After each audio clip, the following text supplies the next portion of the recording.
Hey everybody, welcome to Landscape Rescue. I'm Stuart Moore, and guess what? We're at Lowe's doing a Lowe shopping video. I'm going to go to the clearance section. I promise we're going to give you exactly what you want. Part of me wants to teach you all something too, and most of you probably all know this stuff. Manhattan euonymus. Stay away, run. Winter creeper euonymus, unless you're stabilizing a bank that you don't plan on doing anything with, winter creeper euonymus might be a good option for stabilizing banks. It's evergreen, but it's kind of a nightmare. I'm fighting it back on my easement right now. Send me a comment below. What have you used that stabilizes banks? And don't tell me winter creeper euonymus. A contractor orders 151 gallon winter creeper euonymus from me. I said, what do you hate these people? And he goes, I know, man, but she's already got it and we gotta just keep on continuing it. Okay, all right, so I got it for him. In the picture, it looks well manicured. It's a nice, beautiful little ball in between two windows. This thing will eat your house. What are we doing? 8 to 10 feet tall, 8 to 10 feet wide. This adorable little shrub. Oh man. Dragon Lady Holly. Yeah, this is why. So we're zone 6. I was wondering, I was like, I feel like they're a little tender. Yeah. If you lived in the Ozarks and had a Dragon Lady Holly, you might have lost it this winter or suffered severe dieback because it's 0 to negative 10 degrees. We were zone 5 this year, got negative 15 degrees. So if there's that variance there, right, for it to be a zone 6, maybe it can handle 0 degrees, but can it handle negative 10? I just feel like these hollies don't do fantastic for us here. Blue Princess Holly is a fantastic, beautiful holly. They come with all these berries on them, right? Look at all these berries. The female is going to have all the berries. So it's just like humans. The females have the babies, right? And that's what a berry is. It holds a seed. It's the baby holly. But you need a blue prince to fertilize the flower, right? To give it the pollen, it needs to produce a berry. If you don't have the blue prince in the area, it won't produce a berry. If you don't care about berries, don't do a holly. These are going to get about 6 to 8 feet tall. What does it say? 14 to 12 feet tall. I stand corrected. I like them. I usually end up hedging them and getting a very pretty show out of them. It's one of my favorite hollies. I do like the blue princess, but you have to have a blue prince, and a blue prince, usually you can mix it in. If you're really lucky, you can find a blue prince in a 1 gallon pot, plant him somewhere in the hedgerow, and then he will fertilize all the lady hollies. You don't need to spend $35 on a 3 gallon blue prince. Just get a 1 gallon blue prince if you're lucky enough to find one, and just pop it in. Now remember, you're buying these now, they've already been fertilized for the year. So you have time to wait. You have time to search it out. You have time to go online and buy a 4-inch blue prince, right? Because eventually it's going to get big enough to fertilize all those ladies. Blue prince, blue princess. I was just showing that. I hadn't gone through a lot of evergreens with you guys. I mean, $22.98 for this blue princess holly. That's a decent price. You'll pay more at a professional garden center. Lowe's, Home Depot, Walmart, they're not going to consistently have a blue princess holly. Check the Lowe's because you're going to save a little bit of money. But in all actuality, sometimes your professional garden centers in the area are going to be a lot more consistent. I say that very often. You can find really good deals. Stuff is very inexpensive at Lowe's and Home Depot, but they're not very consistent in what they carry. Anytime I pick up anything, I get dirty. Sunfinity sunflowers. Remember, we planted some of them at Affinity Estates, and I was very excited about them. They were in a 1 gallon. I planted 12 of them along that back fence there, and I went by to spray some weeds yesterday. The deer had eaten all the blooms off of all of the Sunfinities. Yeah, they just looked like this kind of bluish green foliage. I mean, the foliage is pretty, this bluish green foliage, but the deer had eaten all of the blooms off of it. It might not be something we're going to use next year at that property. I don't know. It kind of seems silly to have something as beautiful as a Sunfinity that's never going to have blooms on it, because now the deer know that there's this delicious buffet. It also talks about you can harvest the flowers on the Sunfinity and put it in a vase, and you won't have pollen all over the place. There is pollen all over all of the all of these leaves. So that's something that's not a thing either. They will drop pollen. It's clear. I'm looking at pollen all over the leaf. If you've got an area outside where you're wanting to invest $16.98, which isn't a bad price. The ones I bought in a 1 gallon, I think were $12, and they were in a 1 gallon.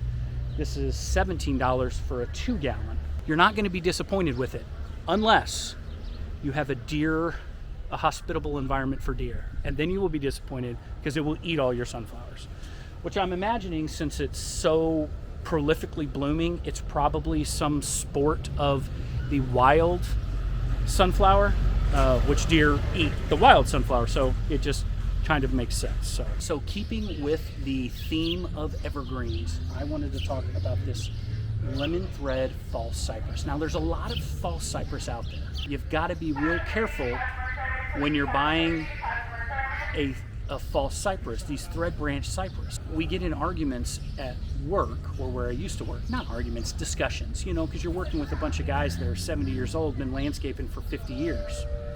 And they say, no, I can take you to a gold mop right now that's 8 feet tall. And I said, how do we know it's a gold mop? Because this is a lemon thread that gets 5 feet tall, right?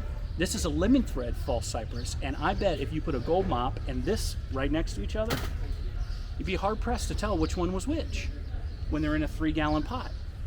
So my question is, when one's 8 foot tall, how do you tell the difference between a king's gold or other of the thread branch cypress that are designed to get larger? How do you tell the difference between that and a gold mop that's only supposed to be 3? Do your own research, figure this stuff out. Don't just listen to me, don't just listen to whatever tube guy is talking about plants at the time. Do a little bit of your own due diligence, and I guarantee you're going to be a better gardener because of it. Because you're going to learn, and you can't be a leader without being a learner. It's inevitable. I wanted to talk about these real quick because when it comes to putting something evergreen into the garden, I love the thread branch cypress. Any of the thread branch cypress, but just read the tag and find out which one you're getting. Some people don't read the back of the tag. This clearly says 3 to 5 feet by 2 to 4 feet wide. I guarantee if it's happy, it's going to get 5 feet tall. And why buy a plant if you're not going to keep it happy? Here's a soft touch holly. I like soft touch holly, but soft touch holly, nobody writes songs about soft touch hollies. They're very unexciting. They are just kind of what they are. You can shape this thing in any shape you want it to be. You want the soft touch holly to look like a baby duck, you can make it into a baby duck. As it gets older, it's going to be harder to keep it a baby. You might have to upgrade it to a full-grown adult duck, but you can keep it a duck. They've got these little tiny itsy bitsy leaves. They're very cute, but from a distance, it just looks like a green ball. Like I said, it is what it is. For $11, that's what this is for. It's a little soft touch holly for $11. You can't really go wrong. These, you could do a small little, 1 foot. I would probably want you to go more 1.5 foot, have sweeping hedges throughout your landscape. That's really pretty too. I try to do that when I can, but not everybody lets me put 12-foot flower beds in their front yard. So there's 2 types of customers in the world, and I'm a consumer, I'm a customer. They both want immediate gratification.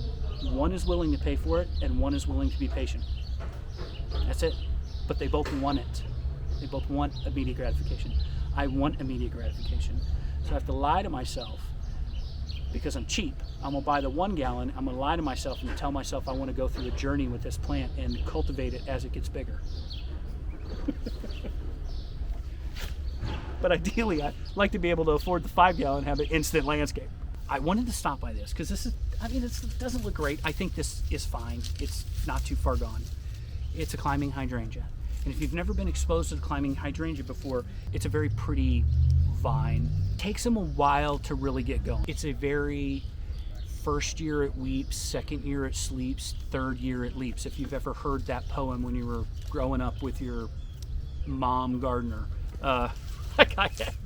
This is very good at stabilizing banks. It'll crawl over boulders, it will crawl up things. I mean, it's just a really pretty really pretty alternative to a lot of the more conventional ways to stabilize banks. I planted some of this about 12 years ago on a big rock wall, and it ended up turning out fantastic. It was just over there in the spring, and it's all still alive. It's crawling across the wall well. You gotta be patient and you gotta wait for it. So that's climbing hydrangea.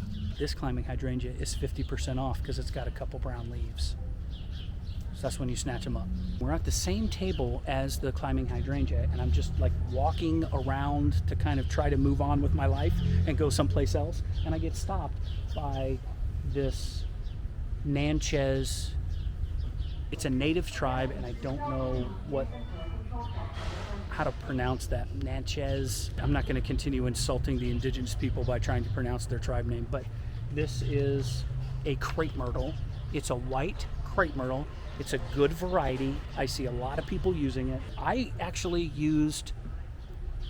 I planted 8 of them of this variety at Affinity Estates. They're fantastic. They do really well in the Ozarks, but they're a zone 7. Does it say it's a zone 7? It says crepe myrtles are a zone 7. We grow them pretty well here in a zone 6. We do pretty good. So I think crepe myrtles are getting tougher. At least the ones in the Ozarks aren't defoliating and dying all the way down to the ground like they used to do 25, 30 years ago. So they're getting a little tougher.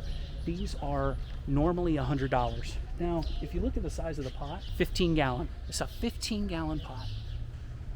That's a 15 gallon pot for $100. At full price, that's a good deal. The ones I planted at Affinity Estates, I think were $100 and they were 7 gallon. It's a 15. It's on sale for 50% off. It's $50. $50. So they've got some Muskogee and then 2 white Natchez in the same size. Great deal. You remember this sign? All roses 50% off? I was at the same Lowe's when I got those, and all of them are gone. All of those Today roses are all gone. Sunny Border Knockout. So the Sunny Border Knockout is a yellow knockout that kind of fades white. When the buds are tight, it's a very pretty yellow, like almost a dark yellow. Fades to this kind of white color. So a little bit of dynamics, but they just keep blooming. They just bloom and bloom and bloom. And for 50% off, let's see what the price is. The verdict's still out. You say you're gonna pay $9. Not bad. This is a $35 rose every other place, but here it's $9. Look what I just found, a blue prince holly. So this is the male to the blue princess. Why do they have them separated? Maybe I don't want too many berries floating around. So dwarf Korean lilac for $37. That's a good lilac, guys. If you're struggling with powdery mildew and borers and all the other crap that comes with lilac, with common lilacs, maybe give a dwarf Korean lilac a try. Now, they're not gonna get as big. So 6 to 9 feet tall, more wide than tall. So maybe 6 feet tall, 9 feet wide, but it's gonna give you the lilac fragrance, and you're also gonna get the lilac bloom, but it's not gonna be that real deep, dark purple color. It's gonna be more of a pink color. So, but if somebody wants lilacs, I talk to them about dwarf Korean or a Miss Kim. They just have less health problems. I've got a buddy of mine, he's a landscaper. What's up, dude? You know who you are. He's got a common lilac on the side of his house, and he's a professional. Can't get on top of the powdery mildew. Powdery mildew's kicking that thing's butt every year. We were over at a barbecue last year. That's all I could look at was this just powdery mess. So give these a shot. Now, if you remember one of the Walmart videos, I found some dwarf Korean lilacs for $7.50 in a 3-gallon pot, and there were some Miss Kims there too. And I'm kicking myself for not taking every single one they had. Whatever. Remember this little guy in this pot that I said you're gonna water twice a day because it's too small to really sustain anything? Well, apparently this Lowe's has them also with the Cheyenne Echinacea. Remember the pot that's plastic, kind of looks like wood, but you can tell it's plastic? It was $30, and I was trying to convey, go to the discount rack, buy a bunch of Echinacea, buy 6 Echinacea for $4 a piece and get to the same price, and just plant them in landscape, let them thrive. This is why. This is why. What are we doing? What are we doing? The pot is so stinking thin, it's not going to insulate. It's going to get hot because you need them in full sun anyway. Why in the world would we want to try to put this size pot in full sun? How do we think that's going to work? But we suffer for it. Well, the plant suffers for it. It's 50% off. It's too expensive for a pot because that's all you're going to get out of that deal is that cheap, thin, stupid pot.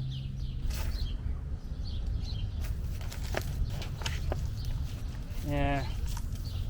Guys, I get it. I get that people bring Shasta daisies back from the brink of death. I'm not going to pay $4 for it, though. I mean, look at this thing. I'm not going to do it. I'll wait until next year. If I want a Shasta daisy this bad, I'll go to a real garden, or not a real garden center. This is a real garden center. I want to go to a professional garden center and pay $6 extra and get one that I can actually, or the 3 for $10 sale. Go to a Lowe's that's got the 3 for $10 and get some Shasta daisies. I did it yesterday, or not yesterday, like 3 days ago. I planted them today. You'll be seeing that video soon. So this is a Pyracantha. Now Pyracantha it doesn't crawl, right? You can train it up arbors and things like that because it does get tall. So this one, 8 to 10 feet tall and wide. And you can train it to kind of crawl across things or stake it and get it to a more stately appearance, especially if you trim it. Pyracantha's cool. Kind of a dream of mine is to have pillars of Pyracantha in with my boxwood hedges. And I was just thinking I could just, barrier concrete of 4x4 and then just train this up the 4x4, let it get about 1.5 feet, 2 feet in each direction, and trim it and keep it nice and tight. Because the berry set on these are like nothing else. This like beautiful orange and a very impressive berry set, especially if you're trimming them at the right time, right? So you're trimming it before it blooms, then it blooms on what growth is there, right? Then those blooms turn into berries. I don't need a Jim Dandy or anything fancy male variety that isn't as pretty over by my air conditioner or other just things that we have to do to get good berry sets on things. This doesn't care. Not to mention the fact that I keep it tight because it does have thorns on it. So it is not something that I want to train. I mean, I will train a rose, but I mean, it's a rose. Come on, this is Pyracantha. Don't tell anybody, but it's not the same thing. This one is 50% off and it's $19. So let's just say it's 20. I'm not going to do the math. On $19, I'm just joking, it's $9.50. Yeah, that's right. So that would be a really good price if you were going to do something cool, or maybe you got a really pretty teenage daughter and like boys are starting to like hang out and ride their bikes around the house or whatever. Put one of these underneath their window. They won't go knock on her window, I promise. Well, they probably will, but they'll do it once. They won't go back for knock on that window again. Okay, let's walk around and see if there's anything else worth talking about. The discount rack was kind of a bust. Okay, so this is on the discount rack. This is a dappled willow. And you can't really tell right now because they look so horrible. I like dappled willows because you can trim the crap out of these things.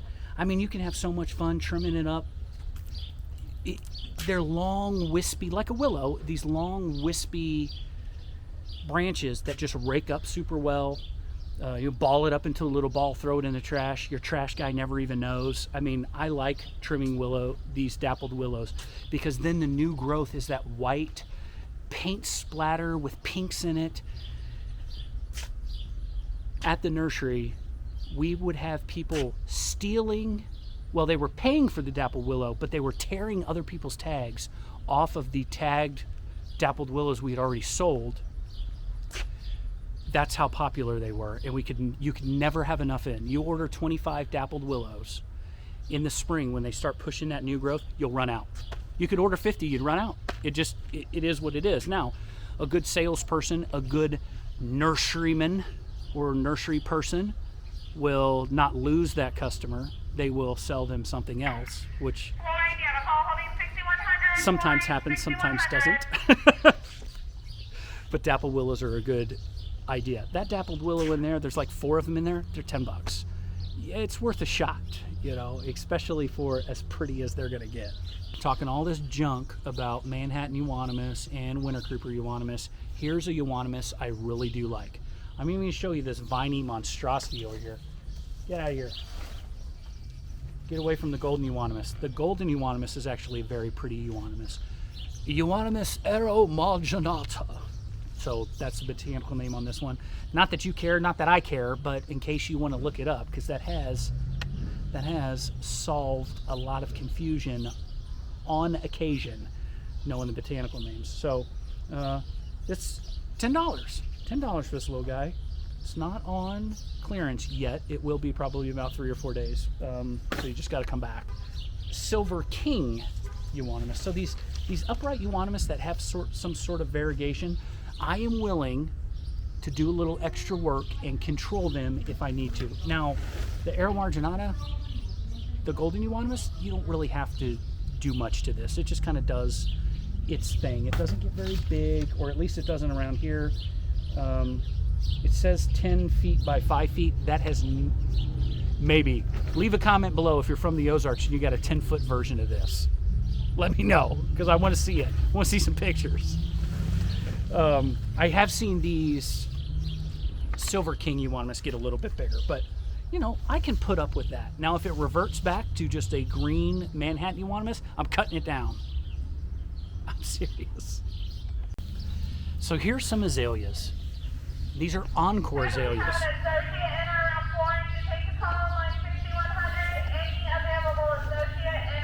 Anyone. Any associate. Doesn't even matter. Just take the call. All right, so this is an Encore azalea. This is Autumn Twist. And I did a short on these, and somebody thumbs downed it. I was like, how much information did you want in 60 seconds? But anyway, they bloom on new growth and they bloom on old growth. So you get kind of like this big flush, and then you get periodic flushes here and there. I like the idea of the azalea.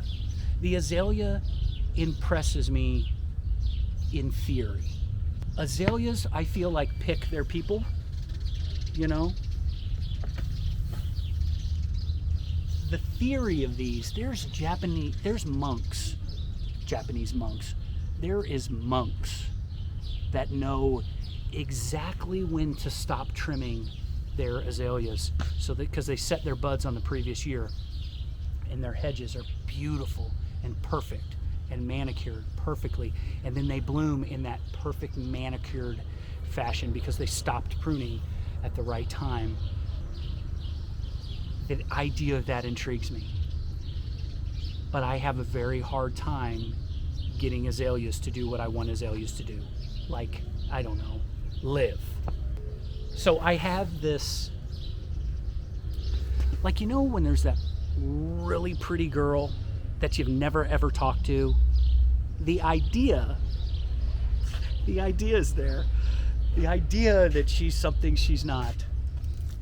Azaleas, I feel like, are kind of that way with me. Is there's that, they look fantastic right now, and if you look good at Lowe's, you gotta be tough, right? And the Encore azalea comes in every single shape and size that you can possibly imagine. There's some that get 8 feet tall. There's some that get anybody, any associate. So all shapes and sizes. That was a Autumn Twist. This is an Autumn Royalty. Here's an Autumn Lily. There's tons of Encore azaleas, and they were a great seller at the nursery when I was a contract support manager at that nursery I used to work at. Great seller. One of my buddies, we became buddies, is the head of maintenance at this huge hospital here in the Springfield metro area. And I was telling him, I was like, man, that sounds like a lot of sun for an azalea. I don't know, they might burn up. I went to visit him, we walked around, we looked at some of the beds, we you know, bouncing ideas off of each other. These things are loving their life. Like, I don't get it. Azaleas kind of confuse me. I can be struggling with an azalea. Now, azaleas don't have a relationship with mycorrhizal fungi like other plants do. So I don't do that, but I do the two-year fertilizer tablets with these, and I like to plant them with heavy peat, and I can get them to kind of do what I want them to do. A lot of the times, they just take so much work, and I'm trimming so much dead out of them, that sometimes it's hard to work in the realm of certainty with an azalea. Now, then you will drive through the seedier part of town, and you'll see one that's 6 foot tall, blooming its face off, living its best life. There's a primer gray Camaro up on blocks in the front yard, and 2 pit bulls tied to the rear axles. And they've got an azalea that looks amazing. Not that it's the pit bull's fault. No hate mail, please. I love all dogs. Azaleas are finicky, and they don't necessarily work for me. But when they do work, I'm doing 2-year fertilizer tablets, and I plant in heavy peat because they like an acid. They're an acid-loving plant. All right, that's the Encore azalea. So I wanted to do a video on this guy right here. It's a garden phlox that looks like a dandelion. So it's got a dandelion leaf and a phlox. I can't even keep a straight face joking about that. Yeah, there's this giant dandelion in here. I'm gonna stop. I'm gonna pull it out. Don't question my morals in the garden center. Here's another thread branch cypress. Paul's gold, right? So you look at this one, maturing at 5 feet tall with a 6 foot tall spread. Okay, so now we're going to do a little comparison. I didn't plan on doing this, but I mean, it is what it is. We're going to go over to the lemon thread.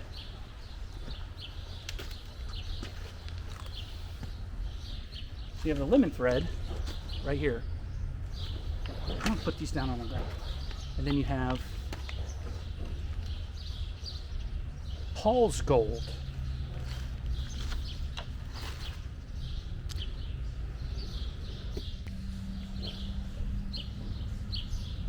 Can you tell where one ends and the other one begins? You can't, because all thread branch cypress looks alike. So you have to know what you're working with. So don't go dig up your gold mops because somebody on the internet said that it got 8 feet tall.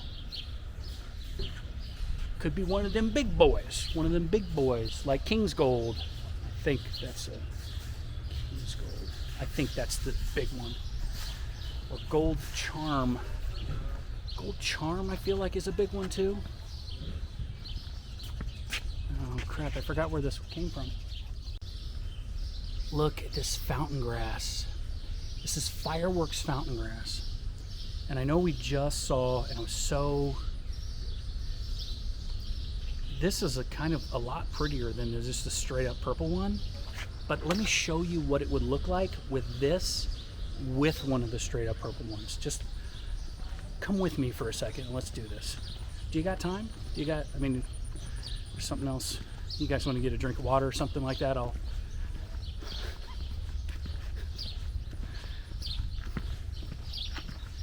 Okay.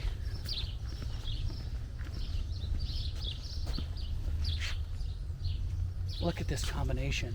Look at that color combo. Can you imagine? Jeez Louise. Having some St. John's wort or something popping.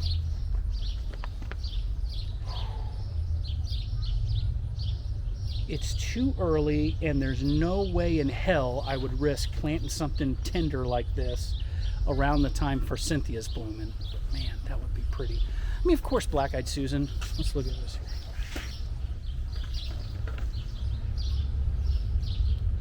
I don't know. I'm looking. I'm not gonna get it. I'm not. Nope. Not doing it. Because I'll end up getting 7 of them. Have to make a frantic phone call to the utility company and tell them when I spent all the money at Lowe's. But yeah, look at them planted. Look at them in mass. Picture that with some yellow popped in there. That would do it. The Lord's looking out for me, because sometimes I come here and I see something that I really want to try, but it's not on sale, so I don't do it. This is a Buzz Sky Blue butterfly bush. That's a dwarf butterfly bush. It's only going to get between 2 and 3 feet tall. So I just go ahead with all the jazz, and hopefully you guys are going to start doing this sort of stuff, and we can start getting a lot more response in the comments, like, yeah, a year and a half ago I watched your video and you were telling about these 2-year fertilizer tablets and that Echinacea, and my stuff is amazing. That's what we want. We want to build that kind of community. When I use stuff now, I always go to the top tier. So if it says 36 inches by 36 inches wide, 24 to 36 by 24 to 36, just go ahead and assume, if you do those 2 things, just go ahead and it's going to get 36. And it might just damn near do it the second year. I mean, it's a good program. It works well. In combination with the root stimulator, it's on like the Donkey Kong. This, and they've also got this one too. So this is the Blue Sky, and this is the Buzz Hot Raspberry, which gives you that more pink color. Man, that looks sharp. It's not going to happen because I need too many of them. I need too many. Okay, this is a China girl and a China boy holly in the same pot. So it takes the guesswork out of it. Male holly and just throw it in the same hole with your female holly. That's what they've done here. They've just done it for you, right? So you don't have to search for it. Now, typically that's a little bit more expensive when they do that. These are, look at the size of this pot. So it's a 2-gallon pot for $40. Nope. I love you, Monrovia. Shit's a little crazy, but it's a good idea. The idea is good, right? You could even do that. I mean, I'm not saying you should do this, but get some wet paper towels. Maybe you have a friend. Let's just say you have a friend that has a China boy, and you can take some cuttings, right? Some softwood cuttings of that China boy. You can put it in a wet paper towel kind of sitch. Dip it in some root tone. It's different than the root stimulator I use when I plant plants. This is root tone, right? Rooting hormone, rooting gel. I like to use the gel. And then start them and then plant them real close. Maybe that's something you could do, but only do it at a friend's house, not at your local garden center or your neighbors or whatever. Don't do it there. Do it at one of your friends. Completely sanctioned. Not at a botanical garden, your local botanical garden, or at a master gardener thing, even though they probably deserve it. Just do it at a friend's house. What's your name? What's your sign? That is a good looking plant. I don't care who you are, that is a good looking plant. This is the Midnight Marvel. I forget the names of plants. Midnight Marvel. So we planted some of these at Affinity Estates, if you remember right. We planted 2, and we planted 2 of another variety, and we planted 2 of the other variety. I'd have to look it up. But this is the Midnight Marvel, and this is why I get so excited about hardy hibiscus, is because when they show up, everybody notices them. When this sexy lady walks into the party, everybody pays attention. Hey guys, I really appreciate you coming along with this video. I really appreciate all your kind comments, all the likes, all the views, and the fact that now here on the channel, I feel like I can kind of be myself and come out of my shell a little bit and stop worrying about things because you guys are telling me you like my content. My name's Stuart Moore. Thanks a bunch for letting me into your home, talk about plants.